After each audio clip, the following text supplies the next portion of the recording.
Hi, and welcome back. Today we're going to be working on the 2013. It's a Ram pickup truck with it's a Ram 250 actually, Ram 250 with a 6.7 turbo diesel. And today we're going to be just doing some maintenance on it. We're going to be changing the fuel filters. There's two of them on this particular vehicle. One of them is up in the front, right up on the top here. The other one is in the back underneath the vehicle. So we're going to do this one here first, and I'm going to show you how that's going to go. It's fairly simple. You do need a socket. They make a special socket to take these plastic covers off on top here. You can buy a whole assortment of them, all different sizes. This particular one I'm going to be using on here is a 29 millimeter. It's a little bit of a tight spot. You can't get in there with an extension, so you basically just stick it on the end of your ratchet. I like the ratchet that swivels on the head so you can get different angles on it. But we're going to get in there, we're going to take that filter, we're going to crack the top of it loose, and then we're going to open up on the side of it. There's a little valve on the side that we open it up to let the fuel drain out. And we have a bucket down underneath the bottom underneath here, and we're going to catch the fuel in that bucket, and then we're going to take that filter out, change the O-ring, and then put it back together. So let me show you where it's located and what we're going to be doing.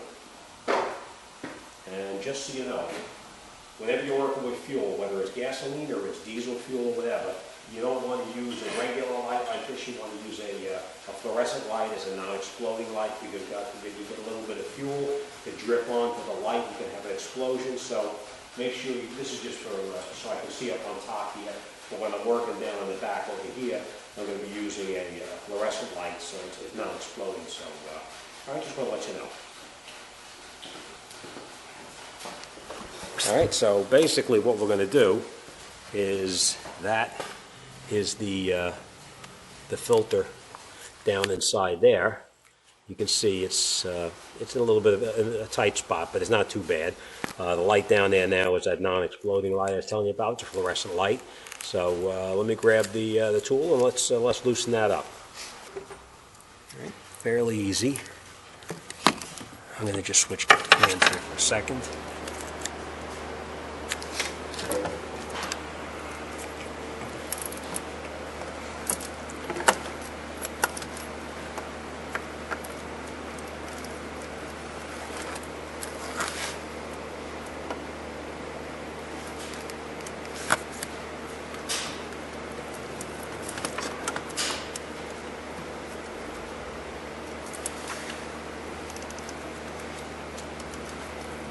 A little bit hard to do with one hand, but we're just going to crack it loose a little bit here, just so it loosens up just a little bit.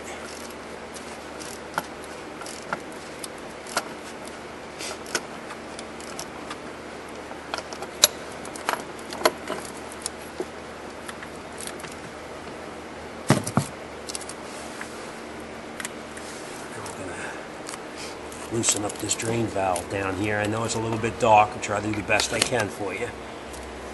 Loosen up this drain valve here, and we'll let the fuel drain out when we open this up.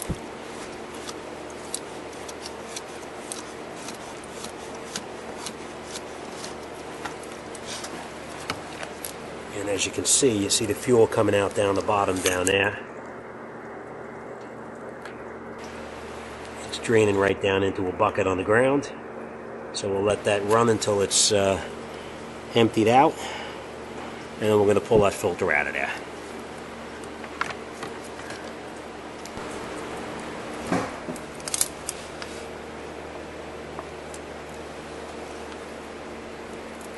This out of here.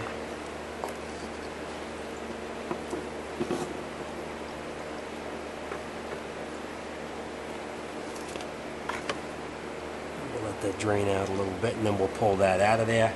I'm going to put the camera down while I do it, because I'm going to need to put a bucket underneath here to catch the fluid. So let me get that out of there, and we'll come right back.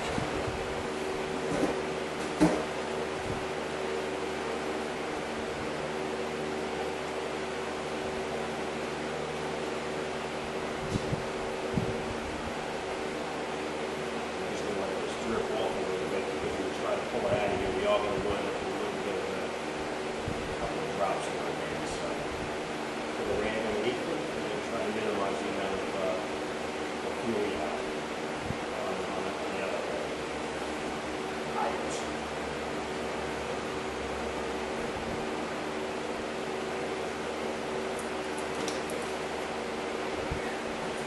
filter. So let's grab the new one, and we'll grab the new O-ring and get the new one back in there.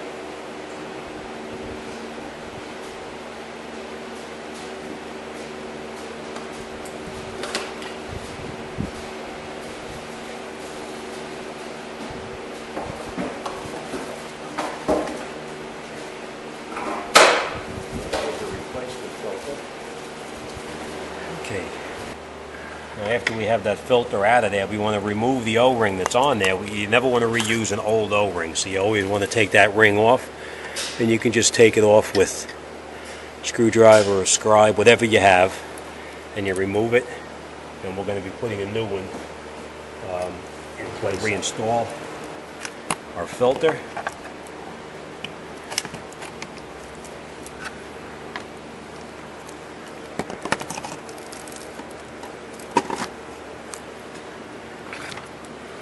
The filter just pushes right in here like this, and you'll hear it pop right down.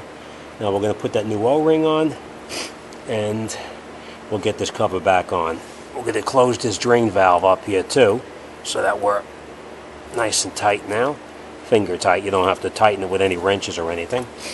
And let's lubricate that O-ring and put it back together. Okay, now that we lubricated the O-ring, we're just going to lay the ring back in there where it came out. You want to make sure it's back into the groove that it came out of.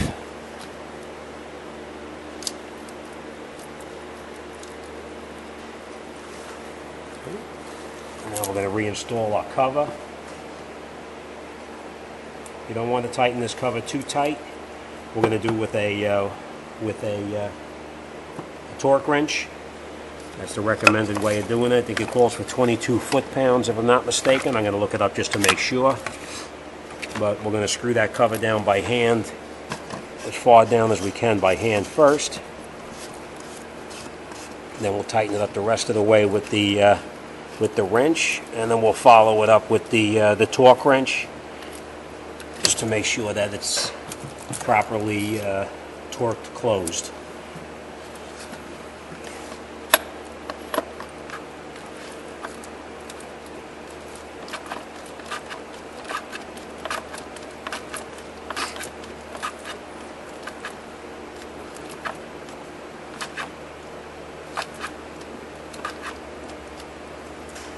Switch hands here.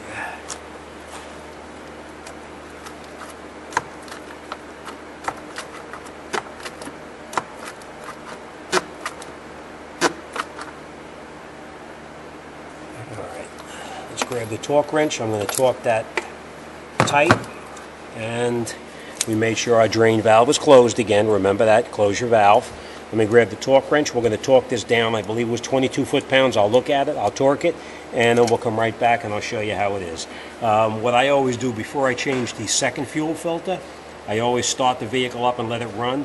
That way you have less of a chance that you're going to wind up with an air problem where it's air blocked and you're not going to get it to run properly.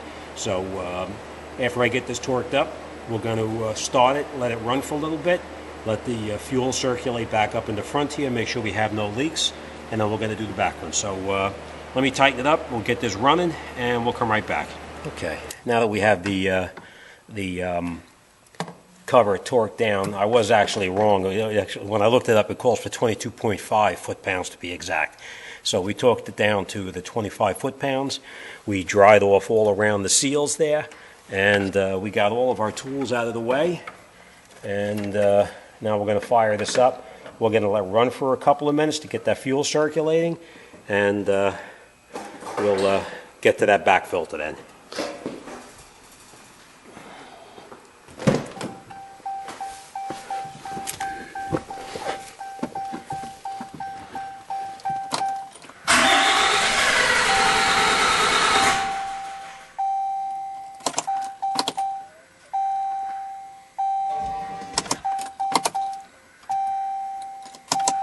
I would cycle a key a couple times to get the fuel pressure pumped up.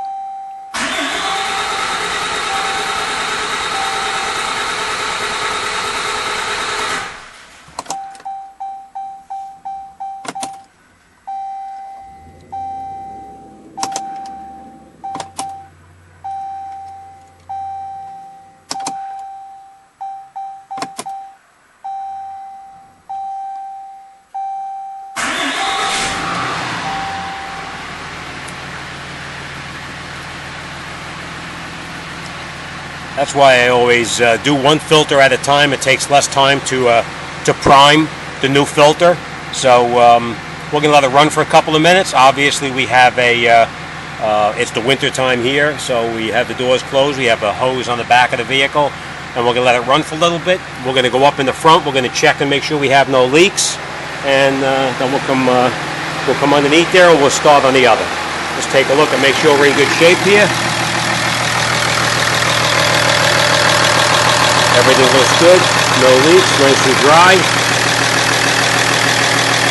Alright, we're going to let it run for a couple of minutes, and then we're going to get underneath it. We'll do that second filter. So we'll come right back in a couple of minutes. This is the second filter. It's underneath the vehicle, almost dead center above the drive shaft.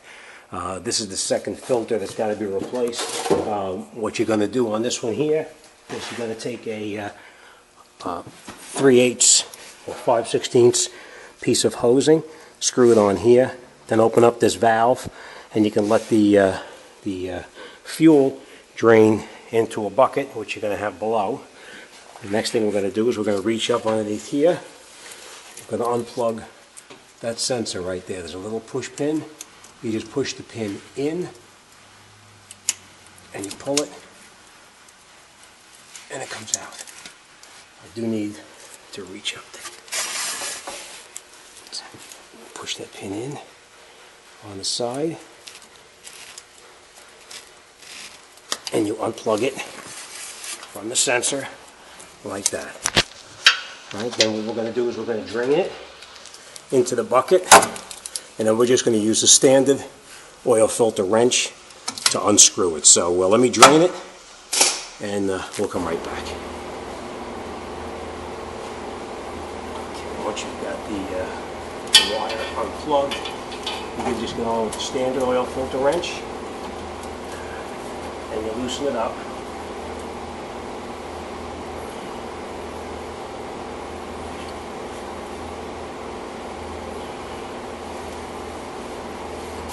Just a little bit, and then we're going to drain it. Put this hose on here, and drain it into the bucket.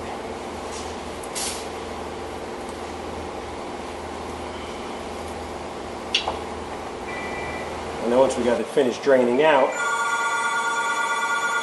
then we can loosen up the filter and take it off the rest of the way. Make sure you have your bucket under it, because it is going to continue to leak all over the place once you break it loose.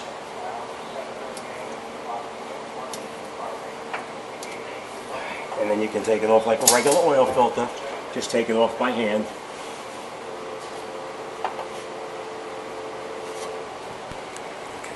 Obviously now we have this out of the vehicle on the workbench, and what we need to do is we need to transfer this piece over into here. We're going to use the new O-rings that come supplied with it, and you basically just put a wrench on here and you just turn this off. It's only plastic, it's really not that tight. Should come off fairly easy. They already cracked it loose, and what you do is just unscrew it out like this.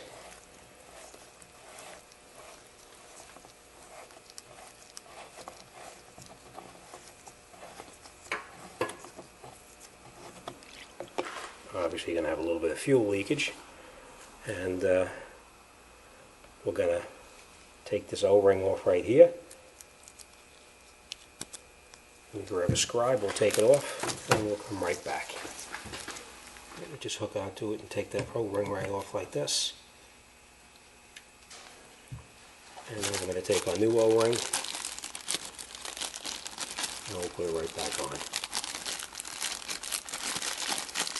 As much as you may be tempted to use the old O-ring, don't do it. Alright, new O-ring is on. And we'll put a little bead of oil in this, and then we're going to reinstall it right here. And tighten it in.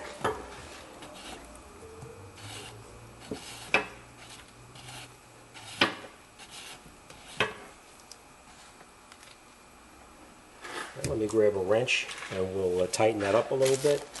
And I want to point out that obviously there's a new O-ring to go with this also. And it just push it right inside here. And again, we're going to lubricate this O-ring also. So let me tighten this up. We'll put it back up in the car, and we'll wrap this job up. All right. Now I don't know how we're going to see this up underneath here. I know it's a little bit awkward of a spot, but basically what we're going to do is we're just going to put the oil filter, or I should say the fuel filter, back up underneath here, and then we're going to screw it on with that wrench just a little bit tighter. Alright, so now what we did is we switched over our sensor. We tightened up the sensor, put the new O-ring in it, we put the O-ring on the new filter, and then we lubricated it, and now we're going to screw it up there.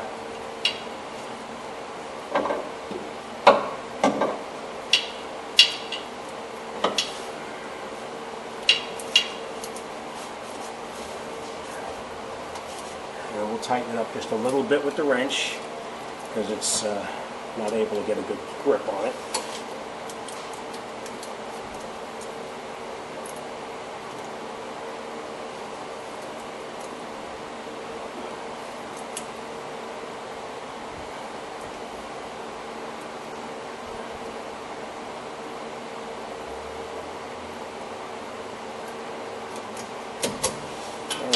I want to remind you, you're not tightening it real tight with that wrench. You're just going to snug it in there and just go a little bit tighter.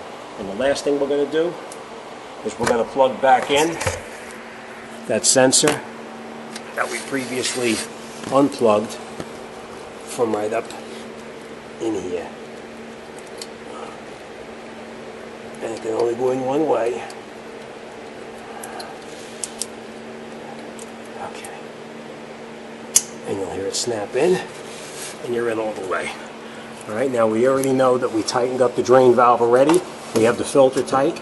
Next thing we're going to do is we're going to go up there, we're going to purge the air out of it by turning the key on and off just to fill this filter back up. And then we'll fire it up, and we'll come down and make sure it's nice and dry. Alright, and we're back underneath here. I did go up in the truck. We did start it to make sure it was okay. And as you can see, it is bone dry. Alright, so we're just going to wipe it down, get all that the dirt off there, and I'm going to wrap this job up, get it out the door. Just want to remind you, when you do these, I always do them one filter at a time.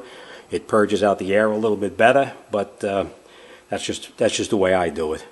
Alright, thanks for watching. If I can do anything for you, drop me a line. Be more than happy to talk to you about anything. Alright, thanks for watching, and we'll see you on the next one. Okay, here we are back with this 2013 Ram 2500. 6.7 diesel. We changed both fuel filters, the front filter as well as the one underneath the vehicle. Now we're going to come into the vehicle and we're going to reset the maintenance reminder, which comes up on here. If you look on the steering wheel here, you'll see a bunch of buttons on here. You press these buttons until it comes up on the dashboard. Let's see. Okay. And then when you get to that screen right there where it says fuel filter life, you can see now that gets down to where it's got to be replaced over there. It was at less than 4%. Oh, we got 14,000 miles on it. And then what you do is you just hold the button that points to the right side over there, which is this one right here. You press it and hold it, and it'll reset. Now let's see what happens. We're going to scroll down to OK. Again, we do that with this button right here. We scroll to it. Cancel, and we're going to do OK. And we're going to hold it.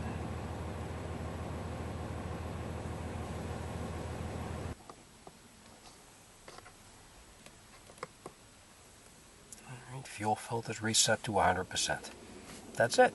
Alright, just confirm, make sure it's set to 100%, and that's it. Alright, thanks for watching. Any questions, comments, whatever, drop me a line. Be more than happy to talk to you about anything. Thanks for watching. See you on the next one.